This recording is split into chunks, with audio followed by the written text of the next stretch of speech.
Hi friends, welcome to our channel. இன்றைக்கி நம்ம பார்க்க போகிற ரெசிபி என்னென்னு பார்த்தீங்கன்னா ரொம்பவே டேஸ்டியான ஈஸியான ஒரு ஸ்வீட் ரெசிபி தாங்க பார்க்க போகிறோம். கண்டிப்பாக நீங்களும் ட்ரை பண்ணி பாருங்கள். ட்ரை பண்ணி பார்த்துட்டு உங்கள் ஃபீட்பேக்ஸ் எனக்கு இல்லை கமெண்ட் செக்ஷனில் சொல்லுங்கள்.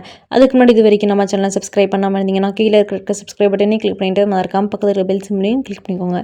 அப்போ தான் நாங்கள் போடுற புத்தமுது வீடியோக்கள் உங்களுக்கு உடனே ஒரு நோட்டிஃபிகேஷனாக வந்து சேரும். இப்போ வாங்க நம்ம வீடியோக்குள்ளே போயிடலாம். இன்றைக்கி நம்ம செய்ய போகிற ஸ்வீட் ரெசிபி என்னென்னு பார்த்தீங்கன்னா கோதுமை மாவு அப்பம் இப்படி செய்ய போகிறதாங்க பார்க்க போகிறோம். இன்றைக்கி ஒரு பாத்திரத்தில் நம்ம வெல்லத்தை நல்லா இடித்து சேர்த்திக்கலாம்.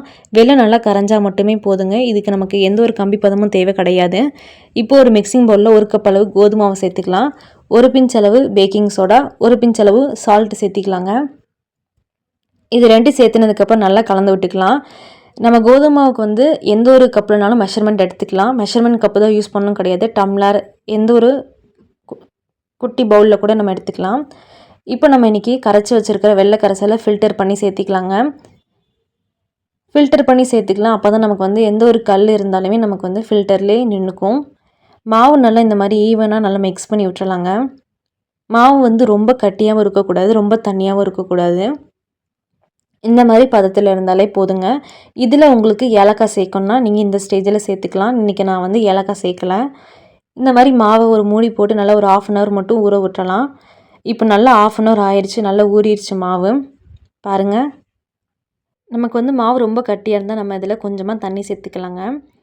இப்போ நம்ம பேனில் நமக்கு தேவையான அளவு எண்ணெய் சேர்த்துக்கலாம். எண்ணெய் நல்லா ஹை ஃப்ளேமில் வச்சு நல்லா காய விட்டுக்கோங்க. எண்ணெய் நல்லா ஹீட் ஆனதுக்கப்புறம் நம்ம ஒரு கரண்டி அளவு மாவு இந்த மாதிரி எடுத்து ஊற்றிக்கலாம். பாருங்கள், நல்ல புஷ்ஷுன்னு நமக்கு உப்பி வருது பாருங்கள். இப்போ இந்த ஸ்டேஜில் நம்ம மாவு ஊற்றுறதுக்கு முன்னாடி நம்ம ஸ்டவ்வை மீடியம் ஃப்ளேமில் வச்சிடலாம். அப்போ தான் நமக்கு மாவு ஊற்றும் போது நல்லா புஷ்ஷுன்னு வரும். இந்த மாதிரி நம்ம திருப்பி விட்டுக்கலாம்.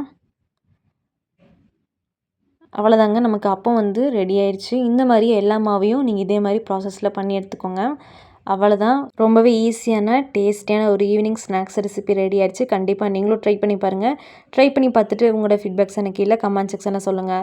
அதுக்கு முன்னாடி இது வரைக்கும் நம்ம சேனலை சப்ஸ்கிரைப் பண்ணாமல் இருந்தீங்கன்னா கீழே இருக்கிற சப்ஸ்கிரைப் பட்டனே கிளிக் பண்ணிவிட்டு மறக்காமல் பக்கத்தில் இருக்கிற பெல் சிம்லையும் கிளிக் பண்ணிக்கோங்க. அப்போ தான் நாங்கள் போடுற புது வீடியோக்கள் உங்களுக்கு உடனே ஒரு நோட்டிஃபிகேஷனாக சேரும்.